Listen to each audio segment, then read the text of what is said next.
Gold trusted gold buyers మీరు తాకట్టు పెట్టిన బంగారాన్ని నమస్కారం, వెల్కమ్ టు ఐడ్రీ ధర్మ మార్గం విత్ విజిత కార్యక్రమానికి స్వాగతం.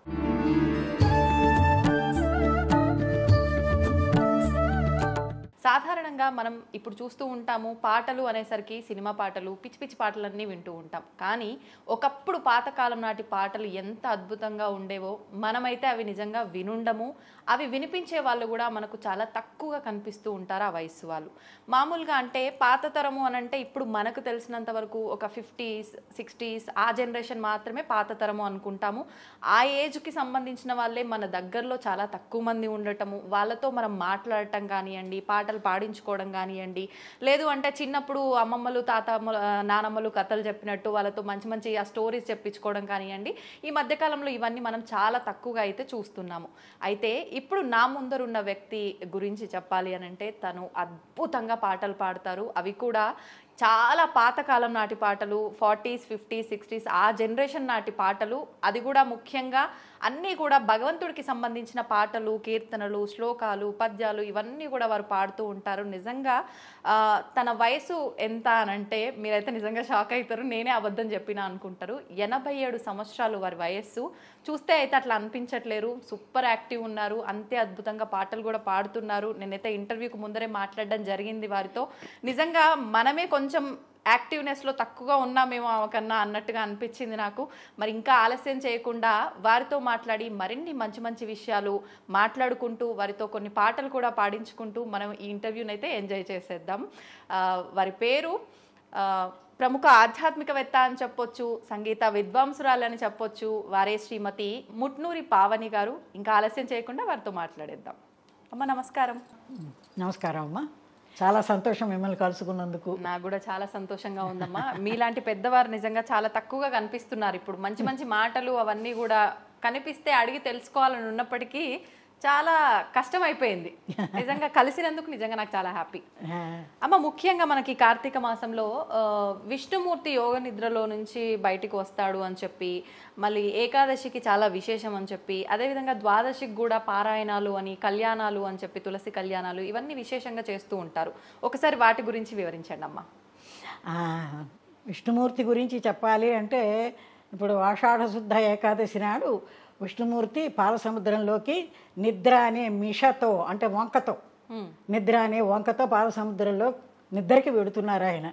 అంటే ఆషాఢం నుంచి ఇప్పుడు కార్తీక మాసం వరకు 4 నెలలు అవుతుంది. ఇదే యతులు అందరూను చాతుర్మాస దీక్ష అని కూడా చేస్తూ ఉంటారు. ఈ 4 నెలలు ఆయన నిద్ర అక్కడ పాలసముద్రంలో నిద్రపోయి ఈ కార్తీక శుద్ధ ఏకాదశి రోజున, క్షీరాబ్ద ఏకాదశి రోజున ఆయన నిద్ర లేచి రావటం వస్తారు అని. అప్పుడు మన కళ్యాణాలు చేస్తారు.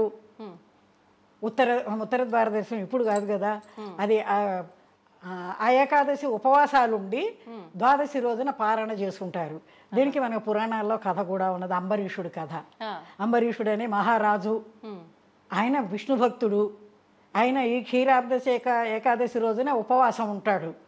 ఉపవాసం ఉండి మర్నాడు ద్వాదశి ఘడియల్లో పారణ చెయ్యాలి అనుకుంటున్న సమయంలో దూర్వాస మహర్షి శిష్యులతో సహా వస్తాడు. వచ్చేటప్పటికీ మరి రాజు ఆయన మహర్షి వచ్చినప్పుడు ఆయన్ని గౌరవించాలి కదా, స్వామి అని ఇచ్చేస్తే సరే భోజనానికి పిలవాలి కదా, వాళ్ళకి విందు చేయాలి కదా, సరే మేము స్నానం చేసి వస్తాం ఇదేనని చెప్పి ఆ దూర్వాస మహర్షి శిష్యులను తీసుకుని నదీ స్నానానికి వెళ్ళిపోతాడు. వెళ్ళిపోతుంది. ఈయనేమో పారణ చేయాలి, ద్వాదశి గడియలు వెళ్ళిపోతున్నాయి, ఏం చేయాలో తెలియటల్లా చాలా టెన్షన్ పడిపోతున్నాడు ఆయన. అప్పుడు పండితుల్ని అంతా విచారిస్తే వాళ్ళు చెప్పింది ఏంటంటే అప్పట్లో అంతా కటిక ఉపవాసాలు ఉండేవాళ్ళు. అందుకని వాళ్ళు ఏం చేశారు, నీళ్లు పారణ చెయ్యండి పర్వాలేదు అని చెప్పారు వాళ్ళు. వాళ్ళు చెప్పారు కదా, పండితులు చెప్పారు కదా అని ఆయన పారణ చేయడం ఏమిటి, ఆ దూరాస మహర్షి ఆయన వచ్చేస్తాడు. వచ్చేసేసి అవురా మమ్మల్ని భోజనాలకి విందుకు పిలిచి మమ్మల్ని ఇంత అవమానం చేస్తావా అని ఈయన మీద చాలా దుయ్యబట్టి చాలా ఘోరంగా ఇది చేస్తూ ఉంటే అప్పుడు ఈయన అంతే విష్ణుమూర్తిని ధ్యానం చేస్తూ ఉంటాడు. ఎవరు, అంబరీషుడు. ఆ దూర్వాస మహర్షి ఆయనకేం చెప్పలేడు, కోపాన్ని తట్టుకోలేదు. మరి ఆ కోపానికి తట్టుకోలేడు. ఏం చేస్తాడు, ఇంకా విష్ణుమూర్తే శరణని చెప్పి ఆయన్ని ధ్యానం చేస్తుంటే ఆయన విష్ణుమూర్తి చక్రం పంపిస్తాడు. ఆయన విష్ణుమూర్తి పంపిస్తే దూర్వాసుడు వెంట పడుతుంది అది. అయ్యమ్మో ఈయన పరుగులు మొదలెడతాడు. దూర్వాసుడు పరిగెత్తి ఆ బ్రహ్మదేవుడి దగ్గరికి వెళ్ళి ఇట్లా వస్తుంది ఏమిటంటే ఇక అదంతా చెబుతాడు. తను చేసిన అంటే జరిగినట్టు చెప్తాడు. అటైతే అది విష్ణు చక్రాన్ని మా వల్ల కాదు, మేమేం చేయలేదు పొమ్మంటారు. కైలాసానికి వెళతాడు. అప్పుడు కైలాసానికి వెళ్ళి ఇట్లాగే ఆ కథ అంతా ఆయనకి చెప్పినప్పుడు అక్కడ ఆయన కూడా అదే శివుడు కూడాను అది విష్ణు చక్రం అంటున్నారు, కైలాసమే అన్నా కదా, విష్ణు చక్రం అంటున్నారు, దాన్ని మనమేం చేయలేము, నువ్వు ఆయన దగ్గరికే వెళ్ళి బొమ్మంటాడు. అప్పుడు ఈయన మళ్ళీ విష్ణుమూర్తి పాదాల దగ్గరికే పరిగెత్తుపోతాడు ఈ దూర్వాస మహర్షి. ఆ చక్రం వెంబడిస్తూనే ఉంటుంది. ఆయన దగ్గర వెళ్ళి పాదాలు పడితే నేనేం చేయలేను, నేను భక్తవశుణ్ణి, భక్తులకి దాసుణ్ణి, భక్తులకు వశుణ్ణి, నేనేం చేయలేను దాన్ని కూడా నువ్వు వెళ్ళి అంబరీషుడి పాదాల మీదనే పడమని చెబుతాడు. అప్పుడు ఆయన దూర్వాస మహర్షి వచ్చి అంబరీషుడి పాదాల మీద పడితే ఆ అంబరీషుడికి మరి అది క్రోధం లేదు అప్పుడు చూడండి. మరి అది ఉపవాసం నాడు మంచి ఆకలి మీద కూడా ఉండుండొచ్చు, ఈయన చేసిన దోషం మీద కోపంగా కూడా ఉండుండొచ్చు. కానీ మరి ఆ కార్తీక మాసంలో అసలు సహజంగా కోపం అనేది రాకూడదు కదా మనిషికి, అందులో మహర్షి మీద, అందులో కార్తీక మాసం ఇవన్నీ కలిసి వచ్చినాయి. ఆయన వెంటనే విష్ణుమూర్తినే ప్రార్థిస్తాడు, ఆయన క్షమించి వదిలిపెట్టు స్వామి అని. అంత ఉదారమైన మనస్సు తోటి ఆయన ప్రార్థిస్తే వెంటనే ఆ విష్ణుచక్రం మాయమైపోతుంది. ఈ దూర్వాసుల వారికి కాస్త జ్ఞానోదయం కలుగుతుంది. ఇది ఆ ఏకాదశి ఉపవాసం వల్ల వచ్చినటువంటి గొప్ప పరిణామం. ఆ ప్రార్థనలో వచ్చిన ప్రార్థనలు చేసినందువల్ల వచ్చినటువంటి ఫలితం అది. ఏకాదశి ఉపవాస ఫలితం అది. అది దూర్వాసుడు అదే అంబరీషుడు కథ మనకి ఏకాదశి విశేషంగా చెప్పుకుంటాం. ఖచ్చితంగా ఈ కథ వినాలా అమ్మ ఆ రోజున? ఈ కథ వినాలి ఆ రోజున ఉంటారు స్వామి. కార్తీక పురాణంలో వస్తుంది అది. అవును అవును, కార్తీక పురాణంలో ఉంటుంది. ఇంకా ద్వాదశి సాయంత్రం వచ్చేటప్పటికి చక్కగా తులసిమ్మని పెట్టి అందులో ఉసిరి కొమ్మని తీసుకొచ్చి పెట్టి విష్ణుమూర్తిని తెచ్చిపెట్టినట్టుగా పెట్టి అక్కడి నుంచి చుట్టూ రంగురంగుల పసుపు కుంకాలతోటి చక్కగా ముగ్గులు పిండి అన్నితోటి ముగ్గులు పెట్టి బ్రహ్మాండంగా కొంతమంది చక్కగా తులసి వీళ్ళకి కళ్యాణం కూడా చేస్తారు, కళ్యాణాలు చేస్తారు. మామూలుగా ఇళ్లలో ఏం చేస్తారంటే ఇవన్నీ పెట్టుకుని చక్కగా దీపాలు పెట్టేసి చక్కటి పూజ అది చేసుకుని ఆ ముత్తైదులు పేరంటాలకు పిలుచుకుంటారు. అన్నీ పేరంటాళ్ళు వస్తారు, ఆ పూజ అంతా చూసేసి వాళ్ళకి పన్ను పసుపు కుంకం ఇచ్చి పంపించుకోవటం. ఇది క్షీరాబ్ది ఏకాదశి ద్వాదశి యొక్క విశేషం. కార్తీక మాసంలో వచ్చేటువంటి ముఖ్యమైన పూజ పద్ధతి అది. తులసిమ్మ మీద ఎన్నో రకాల చక్క పాటలు పాడుకుంటూ ఒక పాట పాడాలమ్మా తులసమ్మకు సంబంధించి ఏదైనా.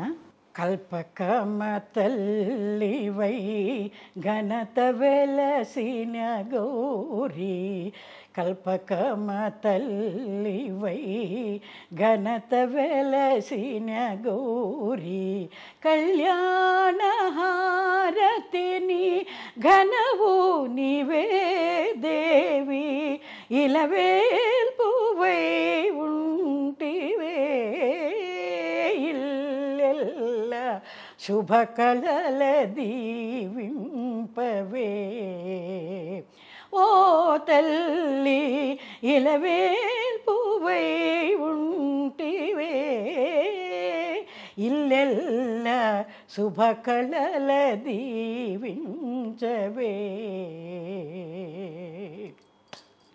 శతకోటి శాఖలును ఫలపుష్ప భరితములు, శతకోటి శాఖలును ఫలపుష్ప భరితములు, ఓ కల్పకమ తల్లి తనువెల్ల ఘుమ ఘుమయే, ఓ కల్పకమ తల్లి తనువెల్ల ఘుమ ఘుమయే, నవ పరిమళమీయవే మా పూజ నవమల్లికలను గొనవే. మానవులు దేవతలు మనుట నీ నీడనే, మానవులు దేవతలు మనుట నీ నీడనే, ఓ కల్పకమ తల్లి పెద్ద మూతైదువవు పేరటాల ఊరాగరే, మ్రోకంది ఘన శుభము దీవింపవే, ఓ తల్లి జయముగా దీవింపవే, గై కొనవే జయహారతిని దేవిరో. బాబా బాబా, ఇట్లా ఇంకా ఇంకా అనేక బోరుడు పాటలు అమ్మ తులసిమ్మ మీద పాటలు ఉన్నాయి. అవన్నీ పాడుకుంటూ అంత ఆనందంగా స్త్రీలు గడుపుతారు ఈ క్షీరాబ్ది ద్వాదశి సాయంత్రం తులసి పూజ దగ్గర. తెలియకుండా అంటే ఇప్పుడు పూజలు చేస్తున్నప్పుడు ఏకాగ్రత కలగట్లేదు, లేదంటే మేము ఏమైనా ధ్యానం చేస్తున్నప్పుడు ఏకాగ్రత కలగట్లేదు ఇట్లా మాట్లాడతారు. ఇట్లాంటి పాట ఒక్కటింటే ఏకాగ్రత ఆటోమేటిక్గా వస్తుందమ్మా. నిజంగా ఎంత అద్భుతంగా ఉంది తెలుసా అసలు. అట్లా మీరు మీ గొంతు నొప్పి వస్తుందో లేదో కానీ అసలు మాకైతే వింటా ఉంటే వినాలనిపిస్తుంది. సంతోషం అమ్మా, చాలా చక్కటి పాట పాడారు, అంతే చక్కగా ఆ విశేషం అంతా కూడా తెలియజేశారు. ధన్యవాదాలమ్మా. నాకు చాలా సంతోషంగా ఉంది. ఈ కార్తీక మాసంలో ఈ రోజున మా ఇంటికి వచ్చి ఈ టాపిక్ నా చేత చెప్పించి నన్ను ధన్యురాలని చేశారు మీరు. అయ్యో అయ్యో, సంతోషం అమ్మా.